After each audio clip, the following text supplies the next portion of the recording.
أعوذ بالله من الشيطان الرجيم. بسم الله الرحمن الرحيم. ألف لام را كتاب أحكمت آياته ثم فصلت من لدن حكيم خبير ألا تعبدوا إلا الله إنني لكم منه نذير وبشير وأن استغفروا ربكم ثم توبوا إليه يمتعكم متاعا حسنا إلى أجل مسمى ويؤت كل ذي فضل فضله وإن تولوا فإني أخاف عليكم عذاب يوم كبير إلى الله مرجعكم وهو على كل شيء قدير. آمنت بالله صدق الله العلي العظيم. سورہ ہود یہ 51ویں سورت مبارکہ ہے نزولی ترتیب کے اعتبار سے. اس سے پہلے گویا 50 سورتیں نازل ہو چکی تھی. مکی دور کے شباب کی یہ آیتیں ہیں جب اللہ کے حبیب صلی اللہ علیہ وسلم کی طرف سے دعوت بھی شباب پر پہنچ چکی تھی اور مشرکین مکہ کی طرف سے مظالم بھی شباب پر پہنچ چکے تھے. حق اور باطل کی کشمکش کا یہ زمانہ تھا جہاں اہل باطل پر حق کو کھولنا اور ڈنکے کی چوٹ پر ان کو بتانا ضروری تھا. وہیں حضرت نبی اکرم صلی اللہ علیہ وسلم کے لیے تسلی کا سامان کرنا بھی ضروری تھا. چنانچہ سورہ ہود اس میں حضرت نبی اکرم صلی اللہ علیہ وسلم کی تسلی کا سامان بھی ہے اور مکہ والوں پر اور اس وقت جو بھی دعوت حق کے راستے میں روڑے اٹکانے کی کوششیں کر رہے تھے ان کو بھی واضح طور پر دنیا کی تاریخ سے اس بات کو ثابت کرنا مقصود ہے کہ زمانہ گواہ ہے. جب بھی اہل حق کے مقابلے میں اللہ کی دعوت کو ٹھکرانے والے آئے ہیں تو وہ پاش ہوئی. اس سے پہلے جو سورہ گزری سورہ یونس اس میں زیادہ تر جو دلائل دیے گئے تھے وہ عقلی دلائل تھے. زمین آسمان کی پیدائش کے ذریعے سے، بادلوں کے ذریعے سے، بارشوں کے ذریعے سے، اسی طریقے سے مختلف قسم کے سوال کر کے لوگوں سے پوچھا گیا تھا بتاؤ اس ساری کائنات میں اقتدار و اختیار کس کا ہے. صرف 3 واقعات ذکر کیے گئے تھے: حضرت نوح علیہ السلام کا، حضرت موسیٰ و ہارون اور ان کے مقابلے میں فرعون، اور حضرت یونس علیہ السلام کا. اس صورت مبارکہ میں زیادہ تر دلائل نقلی دلائل دیے جائیں گے. نقلی کا مطلب یہ کہ حضرات انبیاء کے واقعات کے ذریعے سے اس بات کو واضح کیا جائے گا کہ دنیا کی تاریخ یہی بتاتی رہی ہے حق والے کس انداز سے دعوت دیتے ہیں اور ان کی دعوت کا محور کیا ہوتا ہے. ان کے مقابلے میں آنے والے مختلف قسم کے لوگ ہوتے ہیں. کچھ تو بادشاہت والے ہوتے ہیں، کچھ کو افرادی قوت ملی ہوئی ہوتی ہے، ان کے جسم بڑے ڈھیل ڈھول والے ہوتے ہیں، کچھ ایسے ہوتے ہیں جو تجارت پیشہ ہوتے ہیں. مختلف قسم کے اقوام گزری ہیں اور ان کے مختلف قسم کے جرائم، اور ان جرائم پر پھر اللہ تعالیٰ کی طرف سے پکڑ کیسے آتی ہے اس کا تذکرہ تفصیل کے ساتھ اس صورت مبارکہ میں کیا گیا. 7 انبیاء علیہ السلام کے واقعات، حضرت نوح علیہ السلام کا واقعہ پوری تفصیل کے ساتھ اور ان کی قوم کیسے غرق ہوئی، حضرت نوح علیہ السلام کیسے نجات پائے اس کا تذکرہ. پھر حضرت نوح کے بعد حضرت ہود علیہ السلام آئے، ان کی قوم اور ان نے کیا دعوت دی اس کا تفصیلی تذکرہ. پھر حضرت صالح علیہ السلام، پھر حضرت ابراہیم، پھر حضرت لوط، اس کے بعد حضرت شعیب علیہ السلام کا تفصیلی تذکرہ کرنے کے بعد پھر فرعون کا تذکرہ کیا گیا اور پھر ان واقعات پر یوں تبصرہ کیا گیا کہ فلولا کان من القرون من قبلکم اولو بقیہ ینہون عن الفساد فی الارض. یہ زمانے کے لوگ جو اتنے تباہ و برباد ہو گئے، کیا کچھ عقل والے نہیں تھے جو ان کو سمجھاتے کہ حق کیا ہے اور باطل کیا ہے، ان کو فساد مچانے سے بچاتے جس کی وجہ سے یہ قومیں تباہ و برباد نہ ہوتی. اور گویا اس امت کے لوگوں کو یہ دعوت دی جا رہی ہے کہ عقل سے کام لو، فساد فی الارض سے لوگوں کو بچاؤ، ورنہ وما ہی من الظالمین ببعید، جو پتھر قوم لوط پر برسے ہیں وہ آج کے ظالموں سے بھی کوئی دور نہیں۔ تفصیل کے ساتھ ان باتوں پر اس میں گفتگو کی گئی۔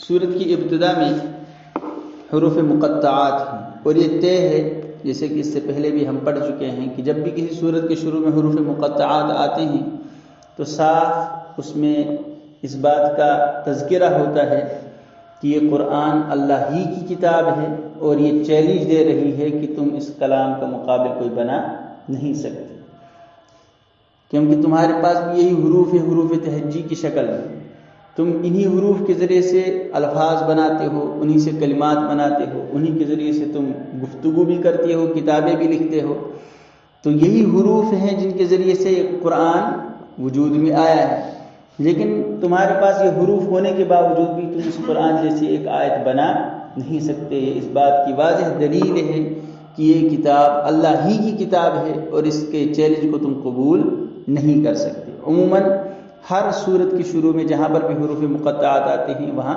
قرآن ہی کا پہلے تذکرہ ہوتا ہے۔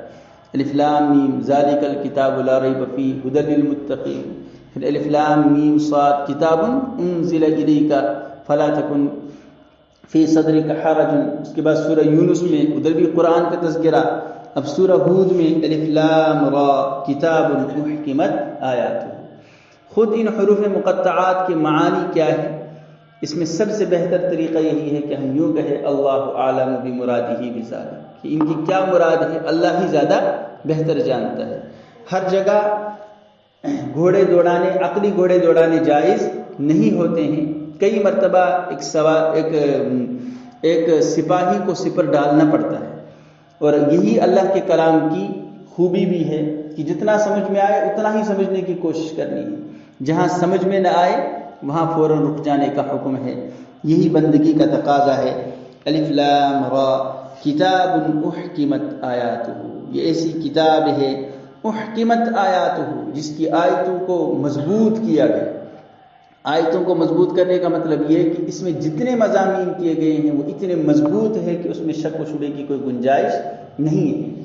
کسی ایک علمی مضمون کے اندر کوئی خامی نہیں دکھا سکتا کہ یہاں پر کوئی کمی رہ گئی ہے، یہ پوری ہونی چاہیے تھی۔ یہ جو حقائق آشکارا کر رہا ہے، دنیا کی اقوام کی جو تاریخ بتا رہا ہے، اس میں کوئی انگلی نہیں رکھ سکتا کہ یہاں پر کچھ گڑبڑ ہوئی ہے۔ اور یہ جو آخرت کی حقیقتیں بیان کرتا ہے، مرنے کے بعد کی زندگی کو جس تفصیل کے ساتھ ذکر کرتا ہے، محشر کے دن کا جس انداز سے تذکرہ کرتا ہے، کوئی عقل مند اس کو چیلنج نہیں کر سکتا کہ یہاں پر یہ گڑبڑ ہوئی ہے، ایسا نہیں، بلکہ یہ شرک کی قباحت کو اس انداز سے بیان کرتا ہے کہ مشرک منہ چھپانے پر مجبور ہو جاتا ہے، بلکہ وہ لڑنے اور مارنے پر مجبور ہو جاتا ہے کہ یہ کیا ہو گیا، ہمارے معبودوں کے ساتھ کیا کیا گیا، اجعل الآلہۃ الہا واحدا ان ھذا لشیء عجاب ان امشوا واصبروا علی آلہتکم، بلکہ یہاں پر دکھایا جاتا ہے کہ دیکھو ان کے معبود کتنے کمزور ہیں کہ عابد کہہ رہے ہیں وانصروا آلہتکم، اٹھو کھڑے ہو جاؤ اپنے معبودوں کی مدد کرو۔ وہ معبود ہی کیسا جس کو مدد کی ضرورت پڑے، معبود تو وہ ہوتا ہے کہ جو ہر کسی کی مدد کرتا ہے۔